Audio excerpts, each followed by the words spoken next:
All right, people, we've seen it again. It's like we just saw it a month ago, but Carlos Alcaraz absolutely destroys Stefanos Tsitsipas in a match we were all looking forward to, and it didn't really deliver.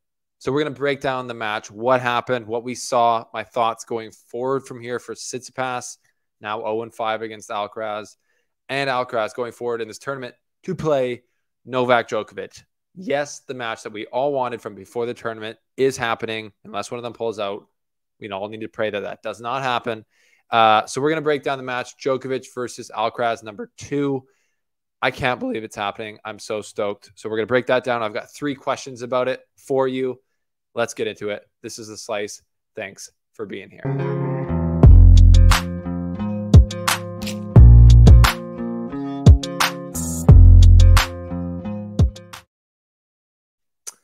Well, what do you know, guys? Carlos destroys again. I would say it wasn't close again. I made a video after the Barcelona final where Stefanos and Carlos played, and I said it wasn't close. The scoreline made it look closer than it actually was. But today, the scoreline accurately depicted how close it was, and maybe even also made it look closer because really there was, they went to a tiebreaker in the 3rd set. But really, that was just because Carlos got a little nervous and started missing at the end of the 3rd set. But for the first 2 sets, as I said on Twitter, it looked like Stefanos had to do cartwheels just to be remotely relevant in this match. I think in the dialogue around Stefanos, I've been a little too nice. I've been too generous. I've always gave him my kind of belief and my encouragement that he is going to stay up to this test. But so far, in the last 2 matches, we haven't seen anything to suggest that he's like near Alcaraz as far as level right now. And it's tough to see because I do still believe he can get there.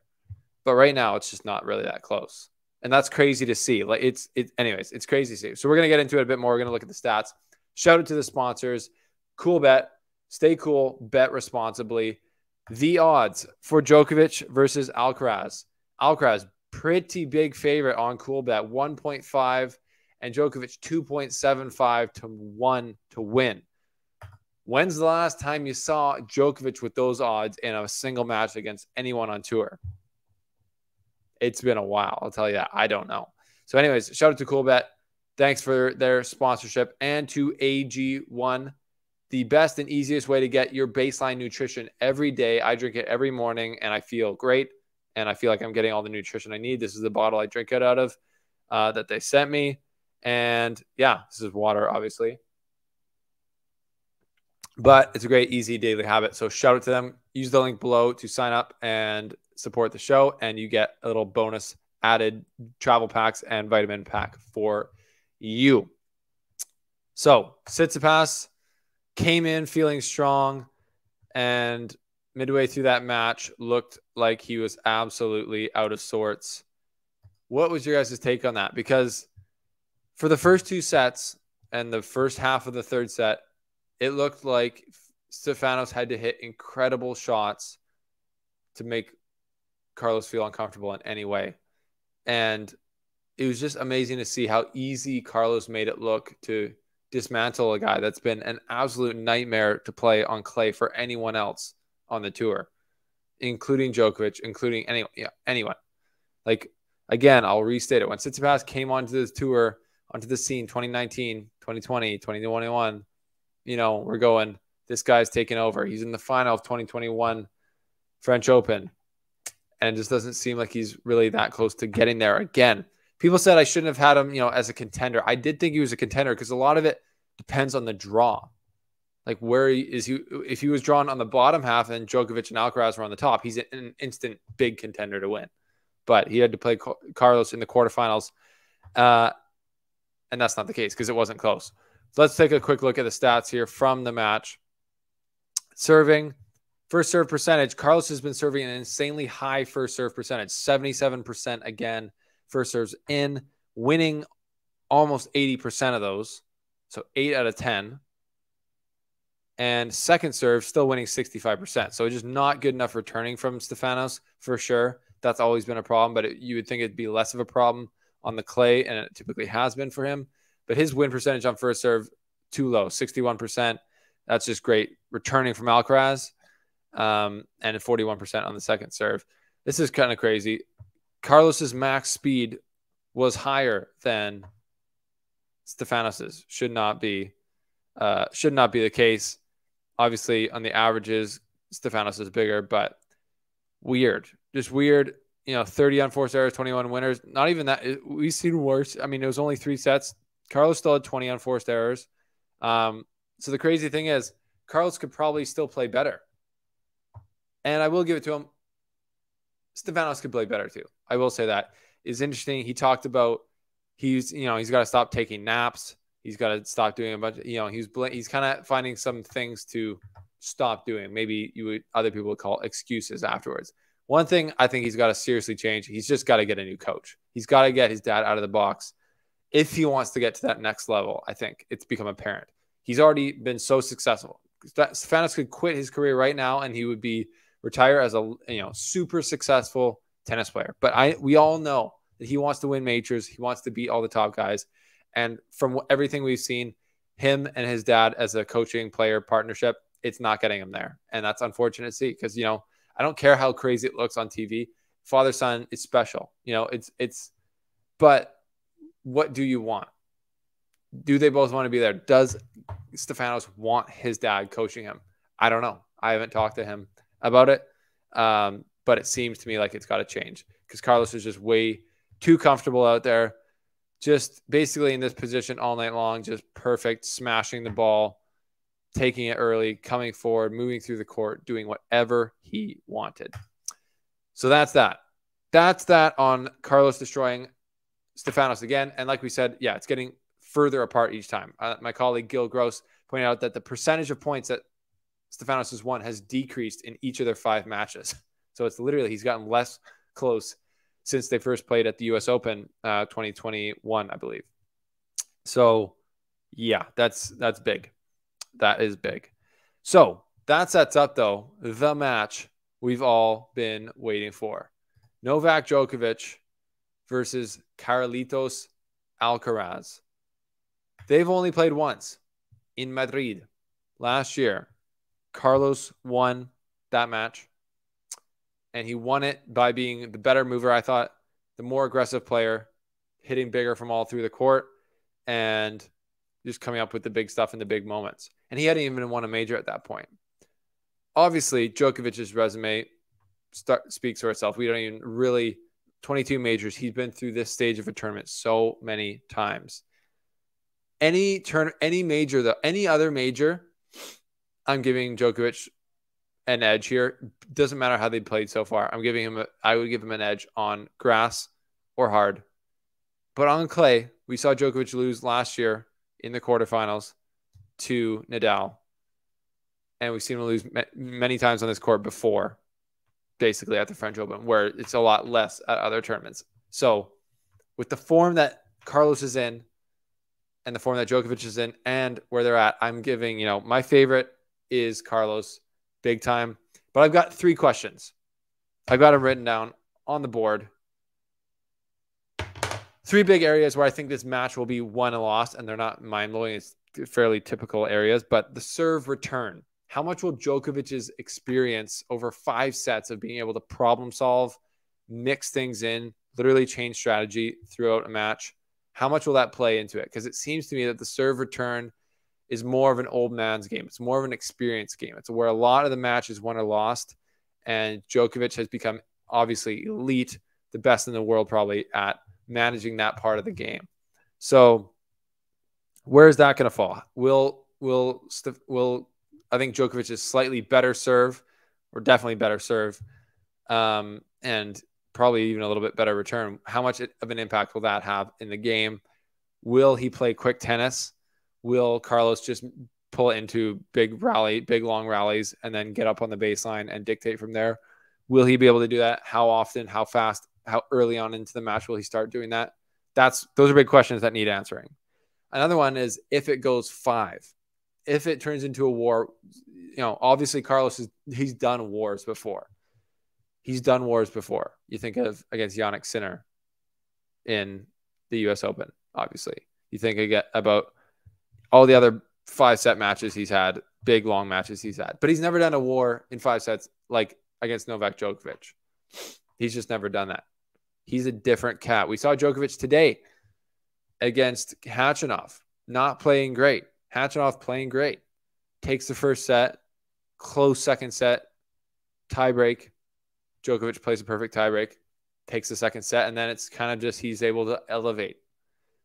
Will the flow in the match, will Alcaraz be able to handle Djokovic's changes and elevation? Would it blow any of our minds if Alcaraz comes out and wins the first set when they play quickly? I don't think it would. But going 5 over the flow of a match, how can Alcaraz handle that compared to Djokovic? Djokovic has won 22 slams. Alcaraz has won 1. We all know that. Who's got the pressure is my third question. Who's got the pressure on them? Djokovic wants to get to 23 slams at this major. Carlos is the number 1 seed, number 1 player in the world. He's still 20, though. Djokovic is, 36 now? 16 years difference. Pretty crazy. I think more pressure is on Djokovic, to be honest. So we'll see who plays like it.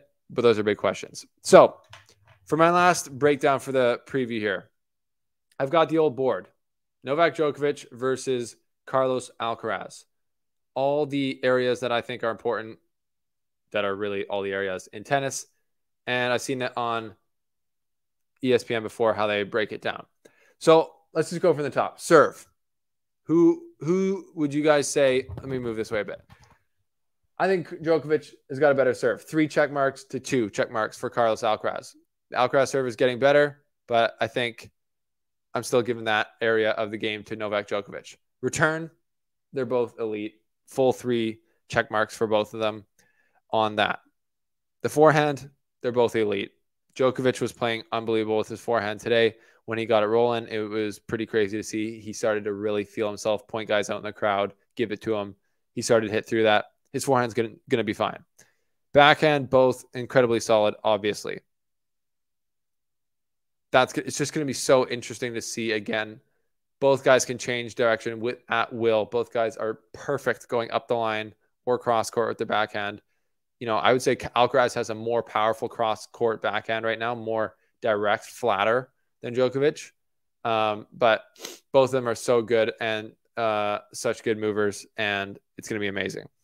Net play, I'd give them both two check marks, even. Both of them can be great, can not be great, but mostly great. But the main point is that they're even in that category. Speed, though. Speed kills. And Carlos kills with his speed. He is the new king of court coverage. I think that's fair to say. Djokovic fans, I think we can agree. Carlos is the new king of clay court coverage. And he should be. I mean, your guy is 36 years old. Speed, defense, shrinking the court is going to go to Alcaraz, in my opinion. Obviously, Djokovic can do it, but I think Alcaraz has one more gear than Djokovic does at this point in his career. And the drop shot. Everyone talks about Djokovic's drop shot on clay. And while it can be good, it can also be terrible at times. I've seen him get into trouble so much times that he'll just do it enough where he has enough good drop shots. The crazy thing is about Alcaraz, he's like automatic with his. He doesn't really miss. If he does miss it, it might look bad. And if he's getting tight, he can miss. But he plays that shot so well. He sets it up so well. We've all seen it a million times. And I think that could be a pretty interesting part of the match tomorrow. How much Carlos goes to it and how much Djokovic goes to the drop shot. So overall in there's 4 3 stars, 3 check marks for Djokovic, 3 2 stars, and there's 5 3 stars for Alcaraz and 2 2 stars for him as well. So I give the slight edge to Alcaraz. Physically, he's younger. He's at the top of his game. He's had a much better clay swing than Djokovic has had. But I think, would it not be ridiculous to count Djokovic out? It obviously would be. So we're not going to do that. We're gonna take it with a grain of salt that he hasn't had a great clay swing, but you can never count this guy out. What has he done throughout his career? He's defied the odds. He's battled back. He's found a way. And if he ever has motivation to do that, it's tomorrow to not lose to a 20-year-old Carlos Alcaraz in the semifinals of Roland Garros. He doesn't want to do that, obviously. And Alcaraz, I mean, if he can be in this position all night long, balanced, hitting the shots he wants to hit, I do think that Carlos Alcaraz will come out victorious. I do think that I don't think the inexperience will be a factor for him. I think he believes in himself as much as anyone believes in themselves, maybe with the exception of Djokovic. But he's got the game to beat Djokovic. We already know that. It's not even a question. He's got the game to win a major. He's gone all the way before. This is the first time he'll play Djokovic at a slam, though. So I think it's super, super, super tight. But I'm leaning slightly towards Alcaraz winning. That's my pick. Before we go on, obviously this has been mainly about Djokovic, Alcaraz, and Tsitsipas. Let's take a look at the other matches that happened today. Djokovic beats Khachanov in 4 sets, like I said. Kind of already broke that down. So prediction time, if you go back to the parlays that I created, correct on this one, correct on this one. Now let's go to the ladies. Mukova beats Pavlyuchenkova. I was correct on that one, picked it. And Sabalenka beats Svitolina in straights, also called that. So I'm 4 for 4 right now, people, on picks. That's going to be a great semifinal. Mukova versus Sabalenka. A little bit awkward. Sabalenka waiting at the net to shake Svitolina's hand. Svitolina won't shake it. Made it awkward. Svitolina thought Sabalenka was ridiculous for waiting. But, you know, honestly, I get that the countries are warring, but these players are obviously not warring. So I think they should be shaking hands. That's just my thought. That's my opinion, but I get it also to not want to, for sure. Terrible situation. Anyways, don't want to end this video on a bad note, but how can we not be stoked? Djokovic, Alcaraz, for glory, for the French Open final. People are calling it the final before the final. I got a good inkling as well. Whoever wins this semifinal is going to be taking home the title on Sunday. But that's a review. That's a preview. That's a breakdown. That's a prediction. Thanks for subscribing. If you're here watching this video and you haven't subscribed, you get extra bonus points on your tennis game if you click the subscribe button right now.